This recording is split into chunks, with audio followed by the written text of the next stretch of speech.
ॐ यं ब्रह्मा वरुणेन्द्ररुद्रमरुतः स्तुवन्ति दिव्यैः स्तवैर्वेदैः साङ्गपदक्रमोपनिषदैरे गायन्ति यं सामगः ध्यानावस्थिततद्गतेन मनसा पश्यन्ति यं योगिनो यस्यां तं न विदुः सुरासुरगणा देवाय तस्मै नमः।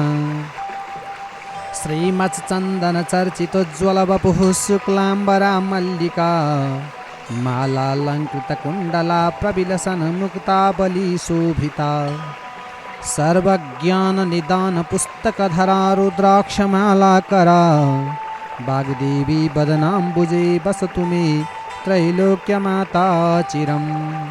मूकं करोति वाचालं पङ्गुं लङ्घयति गिरिं यत्कृपातमहं वन्दे परमानन्दमाधवम्। नमो भगवते तस्मै व्यासायामिततेजसे यस्य प्रसादाद् वक्ष्यामि नारायणकथामिमां। नारायणं नमस्कृत्य नरं चैव नरोत्तमं देवीं सरस्वतीं व्यासं ततो जयमुदीरयेत्। ओम श्री स्वस्थानी देव्यै नमः। श्री स्वस्थानी व्रत कथा अथ अष्टदशो अध्याय। कुमारजी आज्ञा गर्नुहुन्छ, हे अगस्त्य मुनि। विष्णुलाई वृन्दाको सत्य डगाउन पठाएपछि महादेव स्वयं रण सङ्ग्राम भूमिमा उपस्थित भएर जलान्धरसित युद्ध गर्नुभयो। महादेव र जलान्धरको ठुलो धन घमसान सङ्ग्राम भयो।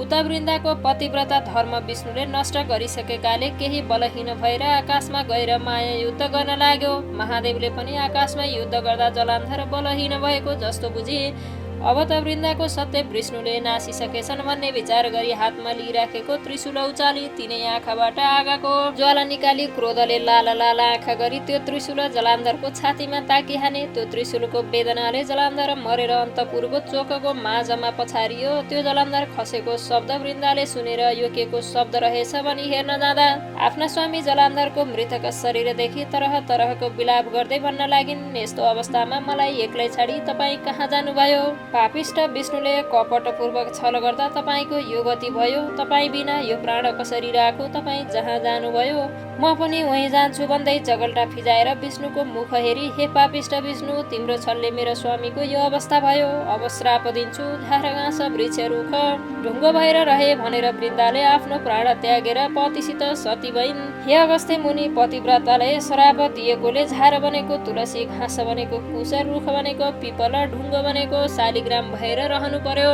तुलसी, कुश, पिपल, शालिग्रामलाई नारायण रूप मानेर सकलले पूजा गरेको त्यसैले हो। हे मुनि, पतिव्रता धर्म सबैभन्दा ठुलो छ। पतिव्रताले गर्न नसक्ने कुरा कुनै छैन। जे पनि गर्न सक्दछन्। तहाँ उपरान्त विष्णु महादेवसित गएर सबै कुरा सुनाए। आज्ञा भए वृन्दाको श्राप मोक्ष गर्न जान्छु भनेर विदा भएर तुलसी, कुश, पिपल, शालिग्राम भइरहे। महादेव नन्दीमाथि चढेर ब्रह्मादि देवताहरू अघि पछि लगाई अप्सराले नाच्ने, गन्धर्वले गीत गाउने, स्वर्गबाट पुष्प वृष्टि गराउँदै ठुलो विजय उत्सव मनाउँदै कैलाशमा पुगेर प्रथम गण समेत लिएर शिवशक्तिले आनन्दपूर्वक रहे। देवताहरू पनि महादेवसित विदा मागेर आफ्ना आफ्ना आश्रममा गए। यति स्वर्गको कुरा भनिसके, अब पातालको कुरा भन्दछु सुन। अस्वस्थमा ऋषि पार्वतीका आज्ञाले सप्त पाताल मध्ये रसातल नामक पातालमा गए। त्यो कस्तो पाताल भने सूर्यको जस्तो तेज भएको, अनेक रत्नले जडी जडाउ गरेर सुवर्णले बनाएको, पुरीमा धन्य धान्यले पूर्ण भएको, शेषनाग, कर्कट नाग, शङ्खनाग, कुलिक नाग, तक्षक नाग, पद्मनाग, वरुण नागहरू, नागिनहरू वस्त्राभूषणले सिंगारी उभन्दा उराम्रा भई बसेका ठाउँमा पुगेर भने, हे शेषनाग, पार्वतीको आज्ञाले स्वस्थानी परमेश्वरीको व्रत गर्न लगाई। जो दुखी छन्, जो दरिद्र छन्, तिनको उद्धार गर्न आएको हुँ। कोही दुखी छन् कि भने शेषनाग भन्दछन्, हे अस्वस्थामा ऋषिश्वर, यहाँ त दुखी कोही छैनन्। त्यो वनको नजिकमा शङ्खचूड, रत्नचूड, कृपा दत्त धार्तराष्ट्र नागको घर छ। उनका स्त्रीहरू दुःखमा छन्, त्यहाँ गएर शुद्ध्याउनु हो। यस्तो सुनेर अस्वस्थामा ऋषि बौलाउँदै नागिनीहरू छेउ गए।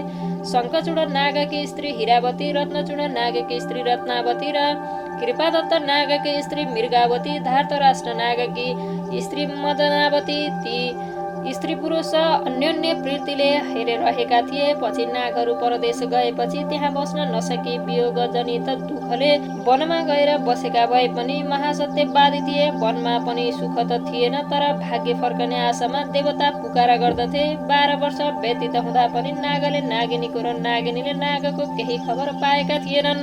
अशुवस्थामा दुःखका समुद्रमा चुल्लुमा डुबेका नागिनीहरूको खबर गर्दै हपार्दै गए। हपारेको नागिनीहरूले सुनेर हकार्ने को रहेछ भनी गुफाबाट बाहिर निस्केर हेरे। अस्वस्थमा ऋषिलाई देखेर भन्दछन्, हे ऋषिश्वर, के कामले हामी दुखियाको कुटीमा सवारी भयो? यसरी सुत्याएपछि अस्वस्थमा भन्दछन्, श्री स्वस्थानी परमेश्वरीको व्रत गराई जो दरिद्र छन्, जसको सन्तान छैनन्, जो दुखी छन्, पति छैनन्, त्यस्ताको उद्धार गरौँ भनेर आएको हुँ। यस्तो वचन सुनेर मनमा आनन्द गर्दै नागिनीहरूले भने, हे ऋषिश्वर, हामी दुखी छौँ, सन्तान पनि छैनन्, पुरुष पनि छैनन्, त्यो व्रत हामीलाई गराऊ भनेर नाग परदेश गएको सबै वृत्तान्त सुनाएर श्रद्धापूर्वक आसनमा बसाए। अस्वस्थामा भन्दछन्, हे नागिनी हो, सत्ययुगमा हिमालयकी पुत्री पार्वतीले श्री महादेव स्वामी भनी श्री स्वस्थानी परमेश्वरीको व्रत गरेको विधि विस्तार गर्दछु सुन। पौष शुक्ल पूर्णिमाका दिनदेखि हात गोडाको नङ काटी स्नान गरी शुद्ध भई एक चित्त र एक भक्त रही मेरो फलानु काम सिद्ध होस् भनेर 1 महिनासम्म नित्य मध्याह्न कालमा श्री महादेवको पूजा गर्नु र कथा सुन्नु। माघ शुक्ल पूर्णिमाका दिन अष्टोत्तर 100 रोटी, अष्टोत्तर अक्षता, अष्टोत्तर 100 यज्ञसूत्र, अष्टोत्तर 100 पान, अष्टोत्तर 100 कुड्का सुपारी, अष्टोत्तर 100 नाना जातका फलफुलहरू सगुन समेत अनेक तरहका सामग्री तयार गरी आर्सीमा ओमकार लेखी गङ्गाजलले स्नान गराउनु। श्रीखण्ड चन्दन, रक्तचन्दन, केशर, सिन्दुर, फूल पहिराउनु। धूप दीप नैवेद्य वस्त्र भेटी आफ्ना सावकाश श्राद्धले चढाएर श्री स्वस्थानी परमेश्वरीको पूजा गर्नु। अर्घ दिएर ध्यान जप समेत गर्नु। पूजा समाप्त भएपछि प्रसाद झिक्नु र 108मा 8 रोटी, 8 अक्षता, 8 पान, 8 सुपारीका कुड्का, नाना जातका फलफुल सगुन समेत आफ्ना पतिलाई दिनु। पति नभए छोरालाई, छोरा नभए मित छोरालाई दिनु। मित छोरा पनि नभए जुन काम गरेर व्रत गरेको छ त्यो पूर्ण होस् भनेर गङ्गामा लगेर बगाउनु। 100 रोटी आफूले फलाहार गरेर रात्रिमा जागरामा गर्नु। यति गर्यो भने तिमीहरूको दुःख नाश भई नागहरू पनि आइपुग्नेछन्। यसमा अन्यथा नमानी भने। ऋषिका कुरा सुनेपछि नागिनहरू भन्दछन्, हे ऋषि, हामी स्त्री जातिमा त्यस्तो ज्ञान कसरी पाऊ? तपाईँ बसेर व्रत गराई दुखिया अनाथको उद्धार गरेर जानुहोस्। यति भनेर घरमा लगेर आधार साथ राखे। केही दिनपछि पौष शुक्ल पूर्णिमा आयो र ऋषिले विधिपूर्वक व्रत प्रारम्भ गराए। महिना दिनपछि माघ शुक्ल पूर्णिमाको दिन सबैजना पूजा सकी अर्घ दिएर ध्यान जप स्तोत्र पाठ पनि गर भने नागिनीहरूले अर्घ दिएर अञ्जली बाँधी, हे श्री स्वस्थानी परमेश्वरी, हामी दुखी पापिनीको पूजाले सन्तोष भएर यो दुःखको समुद्रदेखि पार लगाऊ भनेर स्तुति समाप्त हुन साथ 1000 सूर्यको जस्तो तेज भएकी श्री स्वस्थानी परमेश्वरी प्रकट भएर, हे नागिनी हो, तिम्रो दुःख नाश होला, नागहरू पनि चाँडै आउनेछन् भन्ने वरदान दिएर अन्तर्ध्यान भइन्। प्रसाद झिक्न लाग्दा नागहरू पनि टुप्लुक्क आइपुगे। यसरी नागिनीहरू हर्षले गदगद भएर धन्य स्वस्थानी परमेश्वरी भन्दै 8 रोटी, 800 अक्षता, 8 पान, 8 कुड्का सुपारी सगुन समेत आफ्ना आफ्ना पतिलाई दिएर चरणमा षष्ठ र दण्डवत गरे। अस्वस्थामा ऋषिलाई श्रद्धापूर्वक भोजन गराए र दक्षिणा दिए। अस्वस्थामा ऋषिलाई श्रद्धापूर्वक भोजन गराई दक्षिणा दिए। ऋषि पनि नाग नागिनसित विदा भएर तब नाग नागिनी असंख्य सम्पत्ति पाई परमानन्दमा साथ रहँदा भए। इति श्री स्कन्द पुराणे केदारखण्डे माघ महात्म्य कुमार अगस्त्य संवादे श्री स्वस्थानी परमेश्वरी व्रत कथा नागिन स्वस्थानी व्रत कृत नाम 8 अध्याय।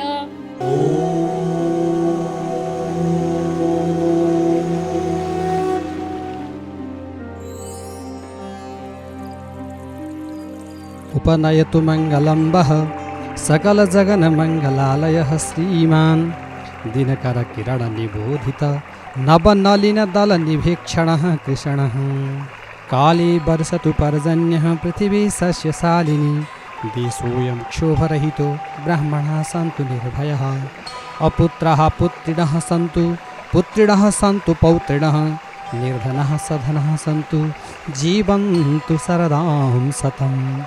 तत्रैव गङ्गा यमुना च तत्र गोदावरी सिन्धु सरस्वती च तीर्थानि सर्वाणि वसन्ति तत्र यत्राच्युतोदारकथा प्रसङ्गः या कुन्देन्दुतुषारहारधवला या शुभ्रवस्त्रावृता या वीणाम्बरदण्डमण्डितकरा या श्वेतपद्मासना या ब्रह्माच्युतशङ्करप्रभृतिभिर्देवैः सदा वन्दिता सा मां पातु सरस्वती भगवती निःशेषजाड्यापहा